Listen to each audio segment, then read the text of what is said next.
우린 지난주 약한 자의 능력이라는 두 번째 시간에 지지난주겠네요. 신앙의 인지 조작이라는 제목으로 말씀을 나누었었습니다. 사도 바울의 과거 신앙생활은 이미지 목회였어요.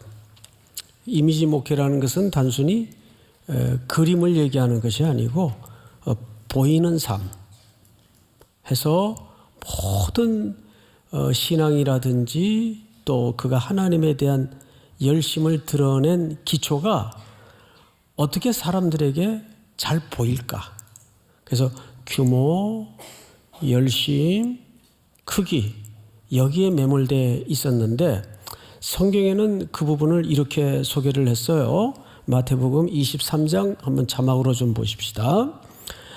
그들의 모든 행위를 사람에게 보이고자 하나니 곧 그 경문띠를 넓게 하며 옷수를 길게 하고 잔치의 윗자리와 회당의 높은 자리와 7절 다 같이 시작. 시장에서 문안받는 것과 사람에게 랍비라 칭함받는 것을 좋아하느니라.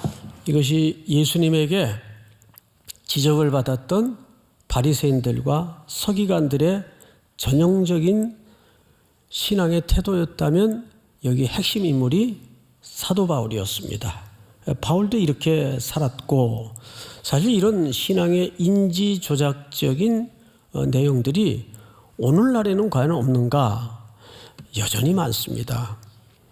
한국 교회뿐만 아니라 우리 인간의 본성이 이런 외형적인 것에 매몰이 되다 보니까 자꾸 비교를 즐겨하고 그 비교 끝에 결과가 중요하고 그 결과를 중시하다 보니까 자꾸 경쟁이 되고 그러다 보니까 사람이 기능이 되고 부속품이 되고 소모품이 돼요.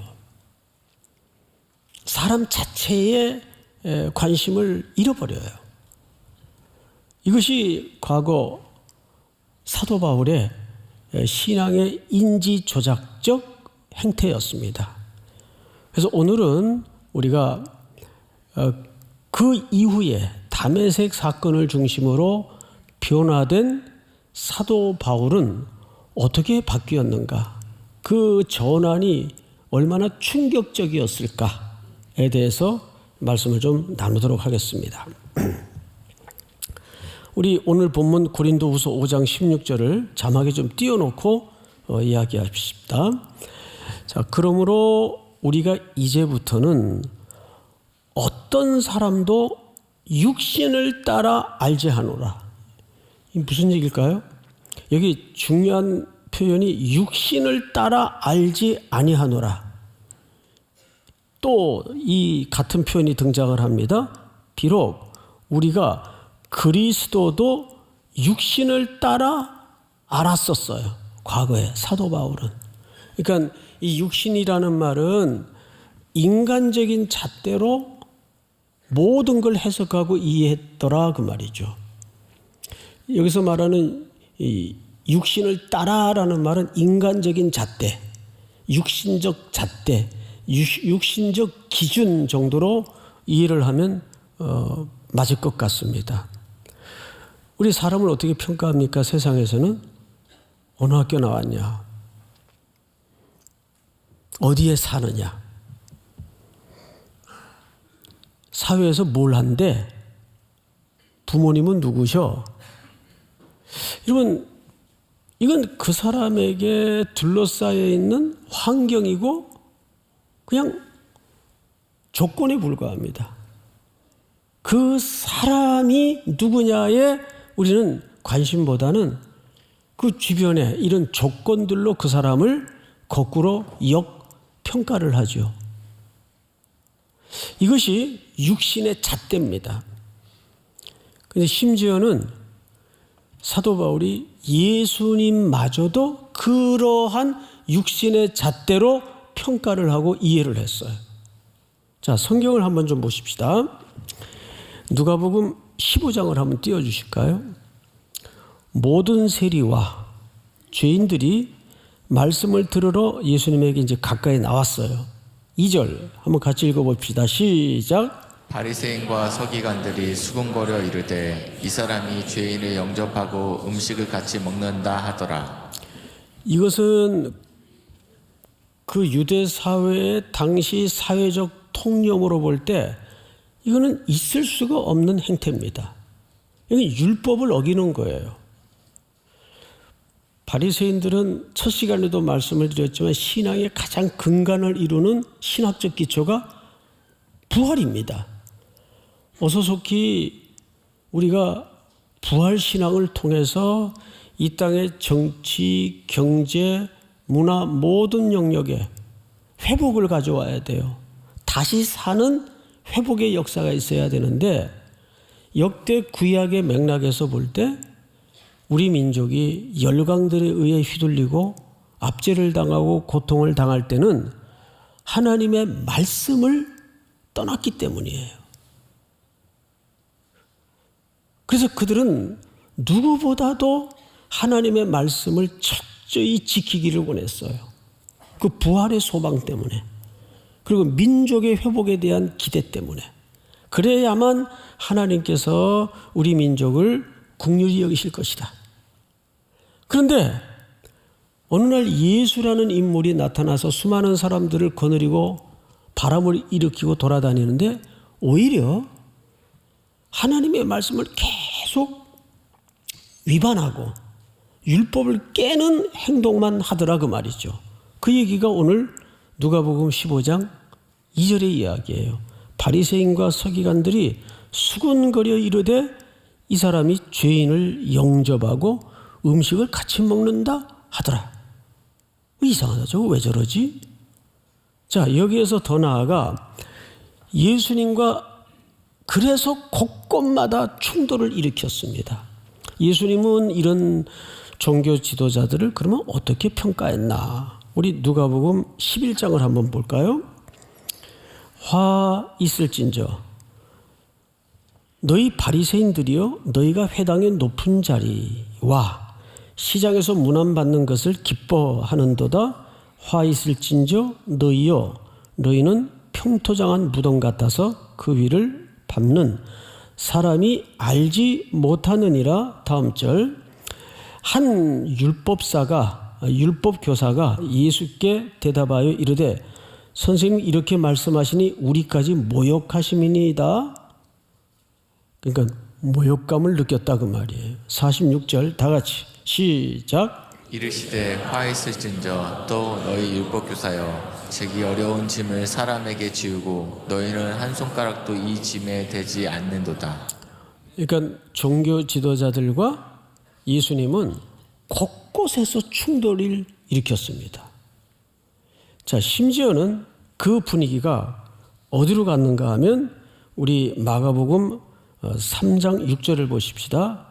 바리새인들이 나가서 곧 헤롯 땅과 함께 어떻게 하여 예수를 죽일까 의논하니라. 급기야는 이 지경까지 간 겁니다. 아, 저 사람 아주 위험한 사람이다. 그대로 뒀다가는 큰일 나겠다, 우리 민족이. 자, 그런데 여기 재밌는 부조화가 눈에 띕니다. 바리새인들과 헤롯 땅은 절대 한 자리에 뭔가를 의논할 수 있는 관계가 아니에요. 헤롯 땅이라는 것은 뭐냐 하면 헤롯을 중심으로 로마 정부에 소위 부역해서 한 시대를 그냥 사는 사람들이에요. 로마 정부가 부여하는 정권을 붙잡고 백성들을 더 힘겹게 만들면서 어쨌든 그들의 밥줄은 로마 정권이었습니다. 그러다 보니까 이 헤롯 땅은 정통 유대 종교 지도자들인 바리새인들의 입장에서는 눈에 가시 같은 존재예요. 바리새인들은 이 헤롯 땅을 워낙 싫어했어요. 당연하죠. 그런데 지금 마가복음 3장에 보면 바리새인들이 나가서 곧 헤롯 땅과 함께 어떻게 하여 예수를 죽일까 의논했다 이렇게 소개하고 있습니다. 왜 이런 어색한 도모가 가능했을까요? 공공의 적이 생겼기 때문에. 공공의 적 때문에 그래요. 자, 성경을 한 구절 더 보십시다. 우리 요한복음 11장을 좀 볼까요? 이에 대제사장들과 바리새인들이 공회를 모으고 이르되 이 사람이 많은 표적을 행하니, 그 헬라인들은 지식을 구하고 유대인들은 표적을 구했죠. 그러니까 자꾸 그런 이상한 표적들이 따라다니니까 사람들이 더 예수님을 추종했습니다. 점점점 많은 군중이 형성이 되고 추종자들이 생겼어요. 그러니까 거대한 하나의 또 다른 헤게모니가 생긴 겁니다. 표적을 행하니 우리가 어떻게 하겠느냐? 이게 이제 종교 지도자들의 고민거리가 된 거죠. 다음 절을 한번 볼까요? 만일 그를 이대로 두면 모든 사람이 그를 믿게 될 것이다. 믿을 것이요.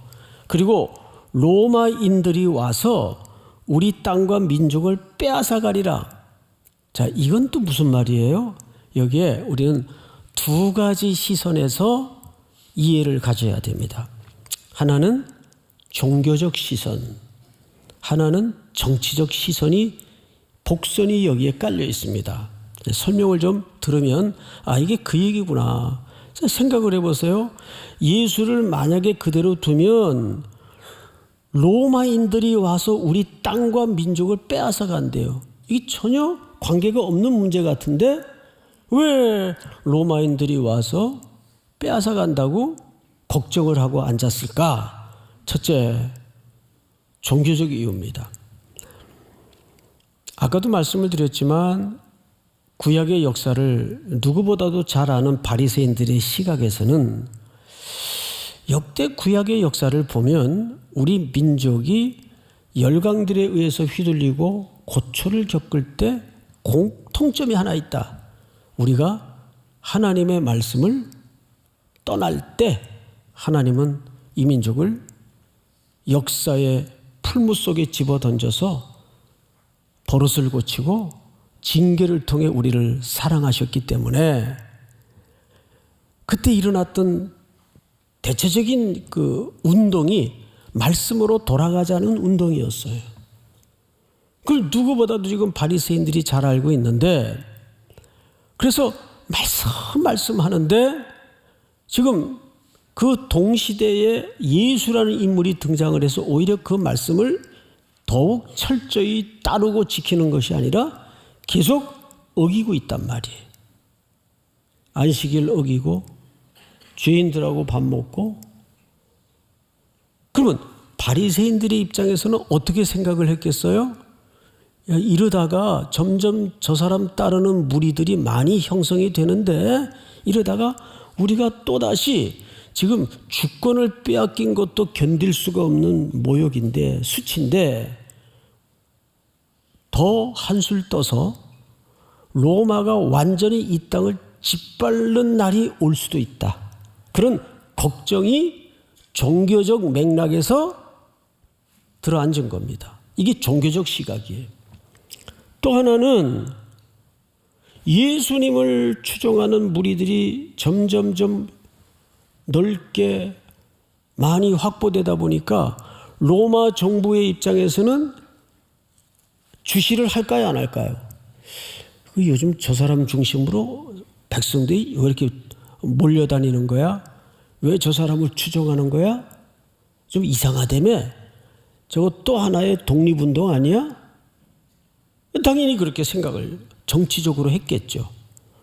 그래서 그것을 제3자의 입장에서 바라볼 수 없는 대제사장과 종교 지도자들의 시각에서는 그러다가 로마 정부가 이걸 정치적으로 오해를 해서 아예 이 땅에 밀고 들어와 이 땅을 초토화시켜버릴 수도 있겠다. 그 얘기를 하는 거예요. 그래서 만일 그를 이대로 두면 모든 사람이 그를 믿을 것이요, 그리고 로마인들이 와서 우리 땅과 민족을 빼앗아가리라. 이제 이 뒷말이 무슨 뜻인지 아시겠죠? 다음 절을 한번 보십시다. 그 중에 한 사람 그 해의 대제사장인 가야바가 그들에게 말하되 너희가 아무것도 알지 못하는도다. 50절 다 같이 읽을까요? 시작. 한 사람이 백성을 위하여 죽어서 온 민족이 망하지 않게 되는 것이 너희에게 유익한 줄을 생각하지 아니하는도다 하였으니. 네, 무슨 이제 빌미를 만들어내냐 하면 이걸 이제 보통 정치공학이라 그러죠. 이때 재물이 필요하다. 저 예수라는 사람을 잡아서 민족이 다 사는 방법을 택해야 되겠다. 그래서 누구를 희생제물로 삼아요? 예수를 희생제물로 삼자는 의도가 여기에서 만들어집니다. 그래서 예수님을 죽이기로 결심을 해요. 그리고 모의에 들어간 겁니다. 지금까지 살펴본 본문이. 자, 그래서 신명기 21장을 보시면, 자, 볼까요? 사람이 만일 죽을 죄를 범함으로 네가 그를 죽여 나무 위에 달거든. 이게 신명기에 이미 예언된 율법이에요. 23절 같이 읽습니다. 시작. 그 시체를 나무 위에 밤새도록 두지 말고 그날에 장사하여 내 하나님 여호와께서 내게 기업으로 주시는 땅을 더럽히지 말라. 나무에 달린 자는 하나님께 저주를 받았음이니라. 자, 나무에 달린 자는 죽을 죄를 범한 자예요. 그래서 나무에 달았는데 나무에 달린 자는 하나님께 뭘 받아요? 저주를 받은 자로 알고 있어요. 그럼 바리새인들이 율법에 정통한 사람들인데 이 구절 몰랐을까요? 당연히 알았죠. 그렇게 예수님은 체포되어 끔찍한 십자가, 나무에 처형이 됩니다. 그러면 그 시대 종교 지도자들은 만면의 웃음기를 띠고 어떻게 생각을 했을까요? 그것 봐. 우리 생각이 틀리지 않았어. 그렇게 사람들을 데리고 사람들을 혼란시키고 끌고 다니고 율법을 어기더니, 율법을 어기는 건 유대인들의 입장에서는 죽음이에요. 그래서 나무에 달렸는데 당연히 그들은 십자가에 달린 예수 그리스도를 누구의 저주로 이해를 했을까요? 하나님의 저주로 이해를 한 거예요. 근데 사도 바울 시각에서 보면 그러면 그걸로 끝날 줄 알았는데 그 남겨진 제자 그룹과 사도들 도당들이 점점 더 예수님에 대해서 부활하셨다고 세상을 시끄럽게 하고 돌아다니니까 더 확신을 가지고 의기가 충천해서 다메섹까지 쫓아가서 잡아오려고 올라가다가 그 언덕에서 누굴 만나요? 부활의 주님을 만나요. 당신은 누구십니까? 나는 네가 핍박하는 예수라. 경천동지할 충격이 그의 인식세계를 무너뜨립니다. 구약에 자기가 그렇게 부활을 소망하며 기다리던 그 메시아가 자기가 지금까지 그렇게 박해하던 예수일 줄이야 꿈에도 생각을 못했던 겁니다. 그래서 그 유명한 신약학자인 김세훈 박사는 이 다메섹 이 지점을 사도 바울의 사도로서의 부르심의 현장 또는 회심의 현장으로 이해를 합니다. 그러니까 다메섹 언덕은 두 개념이 함께 벌어진 지점이에요. 사도 바울의 철저한 회심과 동시에 사도로서의 부르심을 받은 현장입니다. 자, 여기가 오늘 말씀의 제목이 되는 거룩한 멈춤의 현장이에요. 거룩한 멈춤. 여기서 그는 모든 가치 세계와 신앙의 세계가 전복이 됩니다. 뒤집어집니다. 우리들에게는 이런 시간이 언제 있었나요? 아직도 이 시간이 오고 있나요? 우리에게도 한 번쯤은 이런 거룩한 멈춤의 시간이 있어야 돼요. 내가 지금까지 다름질에 온 것이 바르게 달려온 것인가? 올바로 가고 있는 것인가? 거룩한 멈춤. 이번 50차 특세는 그런 거룩한 멈춤의 시간이 될 수 있기를 주님의 이름으로 축복합니다. 그렇게 그는 멈추어져요. 지금까지 살아왔던 세계관, 가치관, 삶의 스타일이 완전히 뒤집어지면서 스탑! 그리고 그는 어떻게 바뀌는가? 우리 빌립보서 2장을 좀 보십시다. 빌립보서 2장. 너희 안에 이 마음을 품으라. 곧 그리스도 예수의 마음이니 6절은 오늘 본문의 결론이면서 절정입니다. 다 같이 읽겠습니다. 시작. 그는 근본 하나님의 본체시나 하나님과 동등됨을 취할 것으로 여기지 아니하시고. 마저 읽고 6절을 좀 해석하겠습니다. 7절.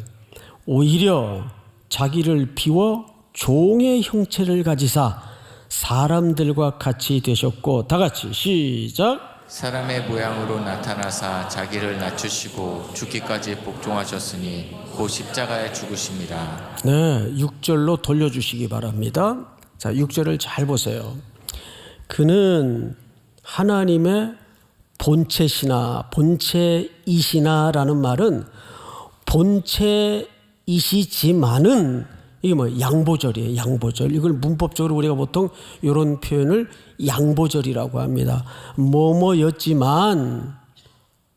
자, 그런데 잘 보시면 원문에는 그러나에 해당하는 단어가 아예 없어요. 그러나에 해당하는 단어가 없어요.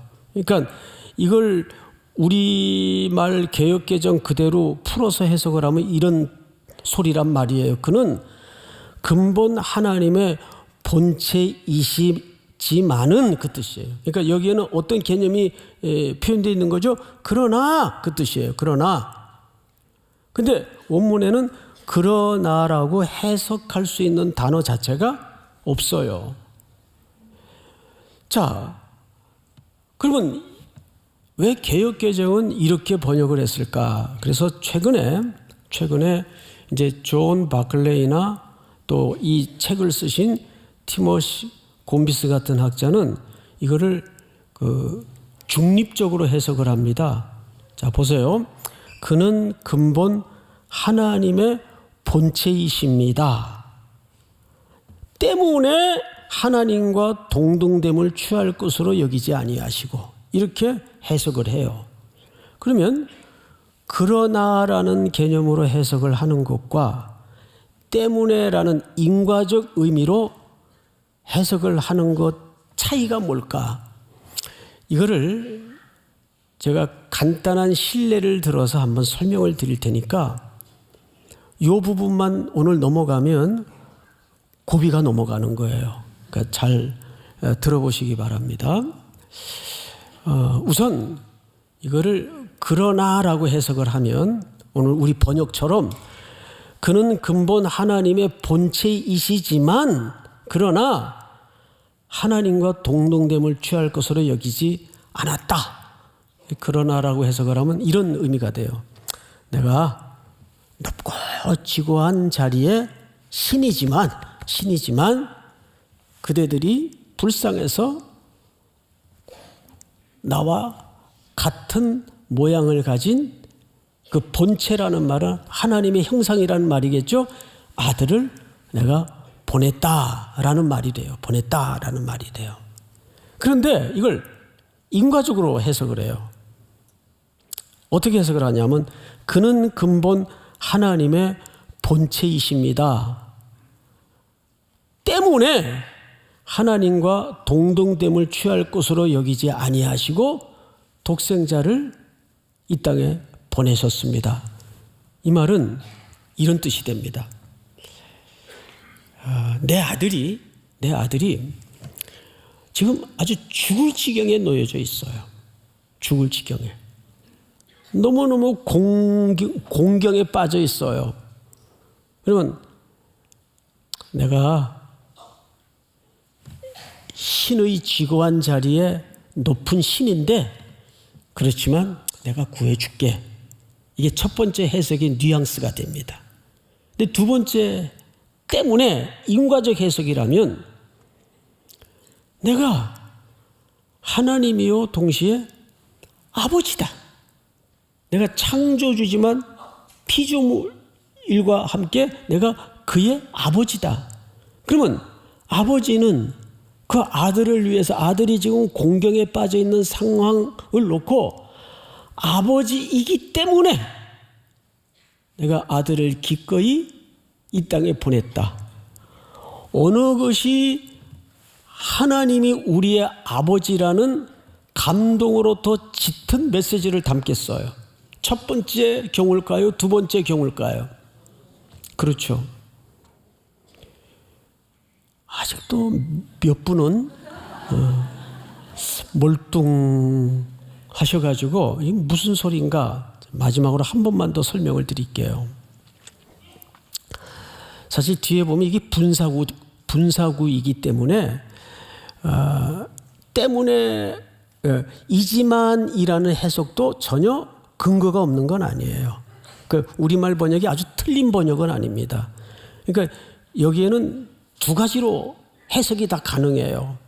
첫째는 그런 영광에 지고한 신으로서의 하나님이 피조물의 형상을 입으시고 이 땅에 내려오신 사건은 충격입니까? 아닙니까? 충격이죠. 그런 의미도 있어요. 그런데 오늘 적어도 이거를 문법적으로 들여다보면 여기에는 그러나라는 단어 자체가 없고 놀랍게도 이 본문은 중립적으로 해석을 해서 그는 근본 하나님의 본체이십니다. 그래서 뭘로 해석을 했다고요? 인과적으로 해석을 했다고요. 그래서 때문에 하나님과 동등됨을 취할 것으로 여기지 아니하시고, 이 말은 무슨 뜻이에요? 누구로서 마땅히 내 자녀들을 위해서 내려오셨다는 얘기입니까? 아버지, 하나님으로서. 그 여기에 하나님의 무엇이 더 극명하게 드러납니까? 사랑. 오히려 하나님이지만 피조물의 몸을 입고 오셨다는 의미보다는 해석을 취한다면 오히려 그냥 문법 그대로 하나님이십니다. 그 하나님이 우리를 위해서 이 땅에 육신의 몸을 입고 내려오셨다면 그 하나님이 우리를 위하여 어떤 사랑을 드러내셨는가를 그 십자가에서 볼 수 있다고요. 그러니까 하나님이 정말 저 멀리 팔짱 끼고 계시는 그런 신의 이미지보다는 나를 사랑하시기에 내 아버지가 되시기에 당연히 이 땅에 아들을 육신의 몸을 입혀서 보내신 현장이 십자가의 현장이라고요. 거기에서 오히려 더 누구의 사랑이 도드라집니까? 아버지의 사랑이 도드라지는 거예요. 그래서 로마서 5장 8절에 보면 이렇게 돼 있어요. 우리가 아직 죄인 되었을 때 그리스도께서 우리를 위하여 죽으심으로 하나님께서 우리에 대한 자기의 사랑을 뭐예요? 확증하셨느니라. 내가 아버지이기 때문에, 내가 너를 만든 하나님이요 창조주이기 때문에 인과적 설명으로 마땅히 너를 구원하기 위해서 내 아들을 십자가에 낮고 천하고 수치의 자리에 대속의 죽음을 죽게 했다. 그 얘기를 하고 싶은 겁니다. 믿습니까? 우리 빌립보서 2장 9절을 한번 보실까요? 이러므로 하나님이 그를 지극히 높여 모든 이름 위에 뛰어난 이름을 주사 하늘에 있는 자들과 땅에 있는 자들과 땅 아래 있는 자들로 모든 무릎을 예수의 이름에 꿇게 하시고 11절 다 같이 시작. 모든 입으로 예수 그리스도를 주라 시인하여 하나님 아버지께 영광을 돌리게 하셨느니라. 아멘. 그래서 사도 바울은 사람이 그렇잖아요. 사도 바울뿐만 아니라 어떤 삶의 다양한 문제 앞에 서게 되면 그거를 해결하기 위해서, 그걸 돌파하기 위해서 자기가 가지고 있는 능력 또는 주변의 어떤 조건들을 디딤돌로 그거를 해결하거나 돌파하기를 시도해요. 그걸 직관적 행동이라 그럽니다. 직관적 행동. 저도 그래요. 어떤 다급한 일이 생기면 벌써 머릿속에 회로가 어떻게 돌아가요? 이 부분에 대해서 우리 교인들 가운데 좀 아는 사람 없나? 그러니까 그런 것들을 이용하려고 하는 것이 그 직관적으로 그 본성이라고요. 인간이면 바울이 그렇게 과거에 그도 살았어요. 가말리엘 문화생, 바리새인 중에 바리새인, 좋은 혈통, 로마의 시민권, 학벌. 우리도 사람을 평가할 때 몇 가지 지표가 있죠. 어느 대학 나왔대? 학위는? 연봉은 얼마래? 그 회사에서 직급이 뭐야? 이런 사회적 지표가 있다고요. 그걸로 그 사람을 평가를 해요. 바울이 그렇게 살았어요. 그러다 보니까 그는 사람 자체, 자기 자신의 보다는 그런 것들을 더 확장시키고 팽창시켜서 사는 법에 익숙했던 사람들이 이걸 직관적 삶의 태도라고 얘기합니다. 그런데 하나님이 아들 예수 그리스도를 이 땅에 보내셔서 십자가의 죽이심으로 그분을 만물의 으뜸이 되게 하시고 높이신 이 진리 앞에 고꾸러지면서 그는 반직관적 삶의 태도로 바뀝니다. 반직관적 삶의 태도라는 것은 간단히 성경을 빌려 표현하자면 그 모든 것들을 딱 한마디로 뭘로 여겼다고요? 배설물. 배설물. 그게 진짜 능력인 줄 알고 살았는데 하나님이 풀어버리면 안개 같은 것이었다는 것을 깨닫게 되면서 정말 하나님은 약한 곳에 하나님의 세상 어떤 것도 뒤흔들 수 없는 진짜 능력을 감추어 놓았더라고요. 그래서 자기 약함을 자랑한다 그랬어요. 자기 약함을 드러냅니다. 여러분, 이성으로는 오라, 그게 맞아. 근데 이게 본성적으로, 우리는 직관적으로 삶의 문제에 부닥치면 그게 쉽게 됩니까? 잘 안 돼요. 이 싸움은 그래서 어쩌면 우리가 하나님 앞에 세워질 때까지 평생 걷어내야 될 질긴 싸움이에요. 그렇죠, 여러분? 약한 것을 자랑할 줄 알아야 돼요. 왜? 내 약함이 곧 누구의 강함이기 때문에, 하나님의 강함이기 때문에 그 속에 하나님의 진짜 능력이 감춰져 있다는 걸 바울이 깨닫는 순간 자기 인생을 중심으로 자랑스럽게 여겼던, 확장하고 팽창시켜 놨던 삶의 조건들을 내가 이제는 그거 배설물로 여긴다. 그리고 오직 그리스도의 십자가만 내가 자랑하겠다. 내가 약할 때 곧 그때가 강함이라. 할렐루야. 오늘도 그 예수님이 여러분들의 약함과 무너짐 속에서 하나님의 진짜 능력이 발견되고 발원되는 은혜를 누릴 수 있기를 주님의 이름으로 축원하고 축복합니다. 다 일어나십시다.